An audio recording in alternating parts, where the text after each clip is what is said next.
그러면 이제 개인 자체는 그런 게슈탈트 붕괴 상태를 겪고 있고 공허함을 느끼고 고통스러울 수 있는데 지금 당장 국정을 수행해야 하는 주체로서 개인이 이걸 깨닫고 치료하기가 힘들다면 주변의 참모들이 이 상황에 대해서 냉정하게 분석하고 어떤 방안을 내놔야 되잖아요. 네. 근데 그 측면에서 보면 참모진의 역할이 잘 되고 있다고 생각하십니까? 합리적인 국가라면 그래야죠. 그러니까 네, 시스템이 최근에 나온 그 저기 존 미어샤이머 교수의 새 책 국가는 어떻게 생각하는가 예. 거기에서 얘기하는 게 이거예요. 합리적인 것과 비합리적인 차이. 첫째, 신뢰성 있는 이론이 있는가. 둘째는 심의 과정이 있었는가. 네. 근데 심의 과정은 자유롭게 참모들이 토론하고 자기는 정책 결정하면 된다. 근데 요 과정이 생략된다 할 때 비합리적이라고 하는 건데 그 아주 뭐 좀 새겨들을 만한 얘기예요. 그런데 일단 우리 참모들은 간신들이거든. 그러니까 대통령보다 앞서서 저기 벌컥벌컥 화를 내고 그 대통령의 심기를 그 워낙 공허한 분이기 때문에 예. 이 공허한 분이 공허함을 느끼지 않도록 선제적 행동을 하는 걸로 돼 있어요. 그 심기경호란 말이 괜히 나온 게 아닌 거군요. 그 얘기예요. 그러니까 한동훈 대표에 대해서 경쟁적으로 저기 대통령실 참모들이 막말을 쏟아내고 불편한 심기를 언론에 내보내는 거는 실제 대통령이 그렇게 경로했다기보다는 네. 간신들이 먼저 움직이고 대통령은 그 기운으로 간다. 이런 현상들이 몇 번째 반복되고 있는 것이죠. 그러니까 이거는 저기 뭐냐 내가 옛날에 보좌관 할 때 사실 국회의원을 모신 방법이 이거야. 저기 어디서 뭐 정적이나 경쟁자나 누군가가 의원한테 불리한거나 부정적인 발언을 했다 그러면 의원 앞에서 내가 더 화를 내.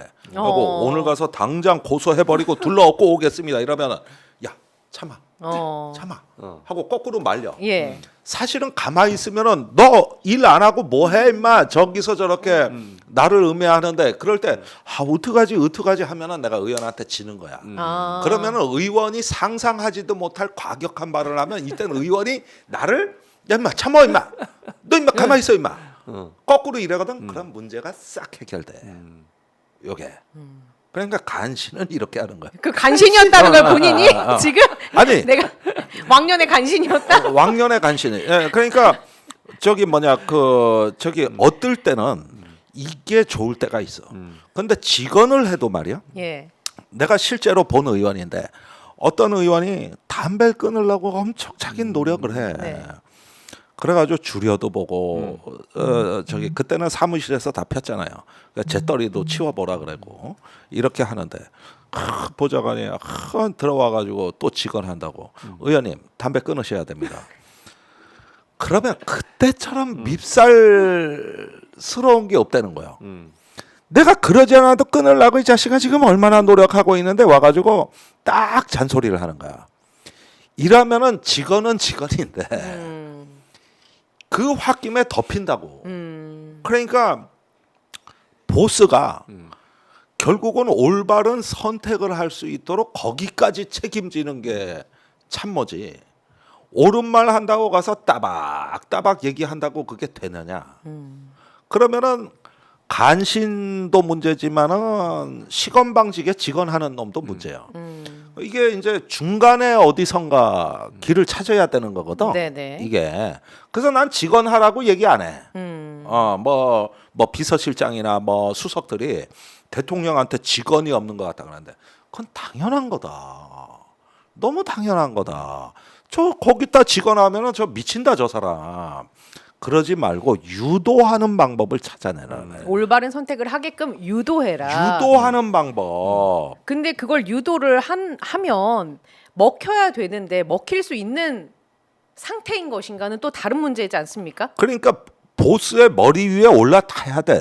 원래 좋은 보좌관은 국회의원 머리 위에 올라타 있어야 되는데 나는 한 의원을 오래 모시다 보니까 어느 날 보니까 이제 의원의 생각이었나 내 생각이었나 구별이 안 되는 경지가 나와.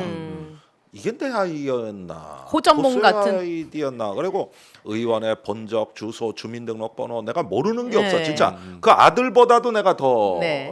이게 이제 경지에 올라가는 거야. 그러면서 딴 사람들이 의원한테 조언을 하려 그러고 뭐 직언을 하려 그러면 내가 방법을 알려줘. 그거는 이렇게 유도해봐라. 그리고 내가 해서 안 되는 직원 같으면 딴 사람을 시켜. 예. 네가 말하는 게 더 효과적일 거야. 이러면은 어느 정도 이제 경지에 올라간 거지. 경지에. 근데 지금 대통령실은 간신들이기 때문에 이런 고민을 안 해. 그러니까 내가 직언을 하라고 주면 안 한다니까. 방법을 찾아라는데 이게 뭐냐면은 지금 집권 세력 내 그 훈구 대신들하고 간신들 간에 싸움이 벌어졌다고. 그래가지고 지랄 연병들을 합니다 완전히. 이제 저기 지들끼리. 그러니까 오히려 대통령이 벌인 한동훈을 이재명 대표가 감싸주죠. 그러니까요. 난 이것도 희한한 일이라고 봐 지금. 네, 지금 집권 내력 내 싸움이라는 거는 제가 봤을 때 이해 관계로만 맺어져 있기 때문에 더 그런 것 같아요. 본인이 어떻게 해야 살아남을 수 있지? 내가 여기에서 이 바닥에서 생존을 하는 그런 거에만 꽂혀 있기 때문에 아까 말씀하신 것처럼 큰 산을 본다든지 대위를 본다든지 이런 차원에서 접근하는 게 아니라 이 국면에서 이렇게 살짝 거짓말해 볼까? 이 국면에서 이렇게 얘기해 볼까라는 그 어떤 얕은 수만 난무하고 있는 건 아닌가. 그렇죠. 예. 예. 그런 정리 잘했습니까? 잘했어요. 예. 그러면 아. 이제 아니 의외로 아까 뭐 보니까 꽤 잘 알아들었어요. 난 이런 진행자가 좋아. 아, 내가 어디 가서 다음 진행자 수준만큼 저는 네. 합니다. 예. 다음 주부터 없다니까요. 없어요? 그러니까 어떻게 오후에 나와주세요. 뉴스 호로록에도 좀 나와주세요. 저랑 아니 그러니까 개인적으로 너무 좋아요. 이런 통찰을 듣는. 제가 오늘 여기 안 보고 있잖아요. 최재형 아니 좋아하시는 분인데. 우리 또 최 네. 교수님도 한 칼이 있어요. 예. 아니 근데 그러면 그걸 종합적인 관점, 어떤 맥을 짚는 관점에서 윤석열 대통령의 정신 세계관이 이해가 됐어요. 저는 개인적으로 그 게슈탈트 붕괴라는 차원에서요. 그러면 아까 말씀하신 것처럼 한동훈 대표가 오히려 이재명 당대표에게 지금 감싸지고 있는 듯한 형국이 연출이 되고 있잖아요. 네. 한동훈 대표는 어떤 상태입니까? 지금? 그거에 그러니까 대해서도 분석을 좀 하셨어요. 심리적인. 그거는 인지심리학적으로? 심리적 분석이 아니고 내가 뭐 심리학자는 아니고 네. 시 한 구절은 떠올랐지. 어떤 시요? 그러므로 발 디딜 틈도 없다. 한 발 디딜 틈도 없다. 그러므로 겨울은 강철로 된 무지개인가 보다. 이육사 네. 시에 나오는 거 아닙니까? 그러니까 저기 한동훈 입장에서는 발 디딜 틈이었구나. 아, 내가 설 자리가 없구나. 이게 9월이 되다 보면 이 고민이 실존적 고민이 돼가지고 이게 내가 지금 당 대표로 어떤 존재냐 이걸 질문하는 단계까지 이게 가버리니까 그 동안에는 노선 차이라든가 어떤 그 전략적인 차이였다면 이제는 이게 존재 문제 나가 뭐야 도대체가 이런 어떤 상황까지 치달을 수도 있는 매우 위험하다. 그러니까 결국 발 디딜 틈이 없다. 이거 264 시에 나오는 그거 아니야. 엄동설안의 광야를 지나다 쓴 시 아니냐고. 설 자리가 없구나. 이 그때 나라를 빼앗긴 그 서름이랄까 이런 게 이제 그 상실감이 여기에 있는 것이죠. 그런데 지금 한동훈 대표의 그 처지는 어디까지 갈 수 있냐 하면은 지금 조국혁신당 대표만큼도 동원력이 없는 상태. 조국혁신당이 12석인가 13석인가. 그러니까 당내 그 정도 의석 동원도 힘든 상황이다. 힘든 상황. 그러니까 내가 보니까 딱 정의당 대표야. 옛날 6석. 그리고 정의당은 똘똘한 6석이라서 노란봉투법도 발의하고. 네. 뭐 저기 병사 월급 100만 원도 성취했고 의외로 한 게 많아요. 예. 상가 임대차 보호법도 했고 뭐 굉장히 많습니다. 근데 그걸 하기도 어려운 최상병 특검법을 발의하기 어려운 이런 정도의 군소정당 대표 같은 초라함 이런 것이 이제 본인을 짓누르고 압박을 가한다고. 뭐 사실은 머리털 없는 건 나중 문제고 그 정도 스트레스야. 그건 가발로 네. 커버가 되고 네네. 또 사진은 그럭저럭 나와. 본인이 일단 사진 플래시만 터지면은 이런 건 잘하니까. 예. 예. 그래서 마치 어떤 조각상을 흉내내는 이런 것들은 그때 저기 불쑥불쑥 나오는 욕망이고 바로바로 충족되거나 소멸되기 때문에 그러는데 이제 문제는 정치적인 존재감이거든요. 이게 뭘 해봐서 실패하거나 안 되는 게 아니라 해보지도 못할 때의 두려움. 이게 더 크지. 도전해 볼 수 없는 처지. 이게 더 큰 거 아닙니까?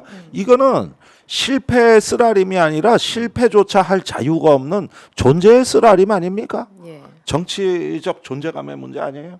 이제 그런 상태로 갈 수 있으니까 심각한데 이걸 보니까 이재명 대표가 다 보고 있는 것 같아. 이런 현상을 또.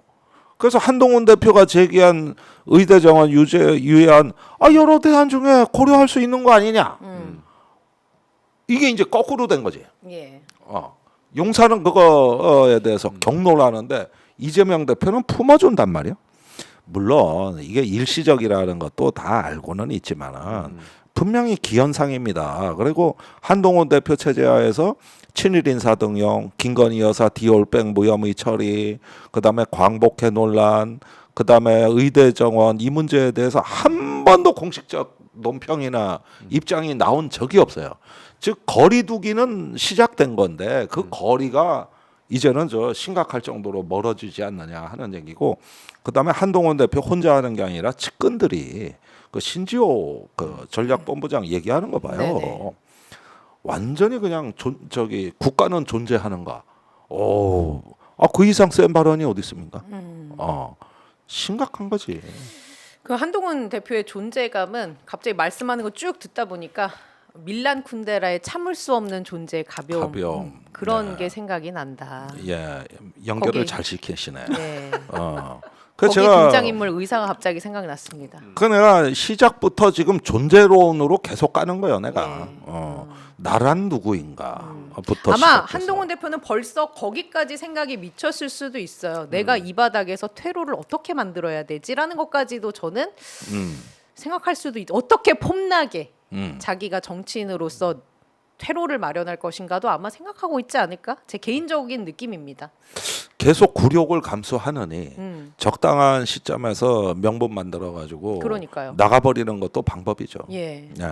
왜냐하면 진작에 그런 거를 뚫고 나갈 캐릭터였었다면 지금 본인이 치고 나갈 순간이 몇 번이나 있지 않았습니까? 근데 네. 결국엔 그때마다 삐끗삐끗 좌절하면서 물러났거든요. 네. 근데 여기 말씀하신 것처럼 이러지도 못하고 저러지도 못하고 도전해 볼 수 없는 상황, 도전할 수 있는 캐릭터인지는 저는 동의는 잘 안 되긴 합니다만 정치적인 존재감이 이렇게 가벼웠다는 걸 본인이 그러니까 깨달으면 예, 그게 이제 이인자 컴플렉스인데 사실은 말이죠. 옛날 노태우 때 김영삼 때 이회창 이렇게 어떤 맞서는 정치 지도자가 있었잖아요. 권력하고 맞서는 네. 집권 세력 내에서도.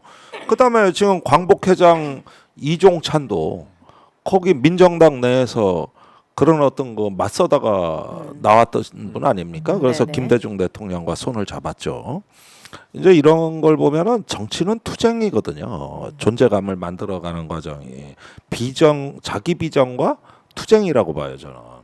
근데 이준석 대표 같은 경우는 처절하게 투쟁하다가 피를 철철 흘리면서 쫓겨났죠. 쫓겨나고 다시 아스팔트 네. 위에서 투쟁을 했단 말이에요.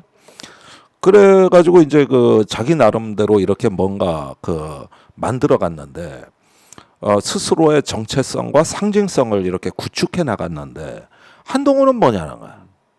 여기는 도대체 뭐냐고. 대드는 것도 아니고 아닌 것도 아니고. 굉장히 우리가 보기에는 저는 위기라고 봐요. 지금 벌써 이게 빨리 왔어 생각보다. 생각보다 빨리 왔다. 빨리 왔어. 예. 저 견뎌낼까 저거 감당할 수 있을까? 그러니까요. 그 이제 법기술 하나가 꼭 그 지식 가지고 여기까지 온 건데 전혀 다른 어떤 이런 어떤 시련 도전 이런 게 이제 눈앞에 딱 맞닥뜨렸을 때 준비되지 않은 사람이 어떻게 돌파합니까? 그건 말도 안 되는 얘기야.